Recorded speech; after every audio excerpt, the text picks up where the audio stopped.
नमस्कार दोस्तों, क्या आपके भी मन में हर समय अश्लील विचार आते रहते हैं? तो इस कहानी को एक बार पूरा सुने, आपके मन से सभी गंदे विचार निकल जाएंगे।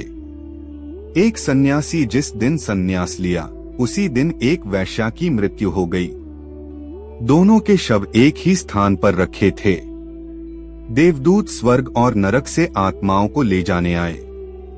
सबको आश्चर्य हुआ जब देवदूतों ने सन्यासी को नरक की ओर और वैश्या को स्वर्ग की ओर ले जाना शुरू किया।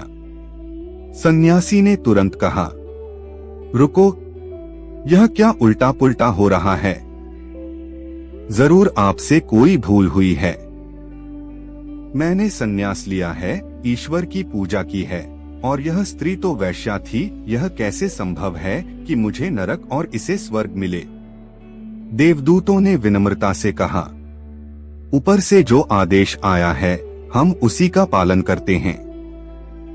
फिर भी हम दोबारा जांच कर लेते हैं। थोड़ी देर बाद पुनः संदेश आया, कोई भूल नहीं हुई है, निर्णय सही है। वैश्या को स्वर्ग और सन्यासी को नरक भेजो। सन्यासी हैरान रह गया।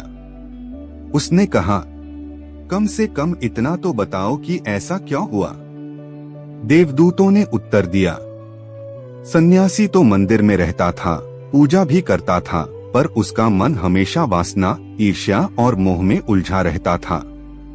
जब भी पास की गली में वैश्या के घर में संगीत, नृत्य और हंसी ठाके की आवाज आती, वह सोचता, देखो वे लोग कितना आनंद ले रहे हैं, और मैं यहाँ इस अंधेरे मंदिर में क्या कर रहा हूँ। वह बाहर से साधु था, पर भीतर से पापी था। फिर देवदूतों ने आगे कहा, वहीं वह वैश्या जो लोगों का मनोरंजन करती थी, अपने मन में हर रात पछताती थी। जब मंदिर की घंटियां बजती, वह आंखें बंद करके सोचती, हे प्रभु, मैंने जीवन में बहुत पाप किए हैं। अगला जन्म मिले तो मुझे मंदिर की सीढ़ियों की धूल बना देना, ताकि मैं उन पैरों के नीचे रह सकूं जो तेरी पूजा करने आते हैं। वह पश्चाताप में डूबी रहती थी और हर दिन ईश्वर से क्षमा मांगती थी। उसका शरीर पाप करता था, लेकिन उसका मन ईश्वर से जुड़ा था। इसलिए परिणाम यह हुआ, सन्यासी नरक गया और वैश्या स्वर्ग पहुंची।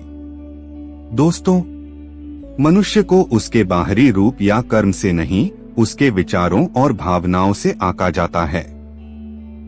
जैसे आपके विचार होंगे, वैसा ही आपका जीवन और परिणाम होगा। गौतम बुद्ध ने भी कहा था, तुम्हारे विचार ही तुम्हारे कर्म हैं। हमारे विचारों में बहुत शक्ति होती है। विचार ही इंसान को महान या पतनशील बनाते हैं। इसलिए अपने विचारों को हमेशा शुद्ध, सकारात्मक और शांत रखना चाहिए। यदि हमारे विचार सकारात्मक होंगे तो जीवन में सफलता, सुख और शांति आएगी। लेकिन यदि मन में नकारात्मकता, भय या लालच होगा, तो जीवन में केवल दुख और असफलता ही आएगी। इसलिए विचारों की शुद्धता ही जीवन की श्रेष्ठता है। दोस्तों, अगर यह कहानी अच्छी लगी तो इसे अपने मित्रों और परिवार के साथ जरूर साझा कीजिए। वीडियो को लाइक कीजिए और प्राइड ज्ञान चैनल को सब्सक्राइब करना ना भूलें। धन्यवाद।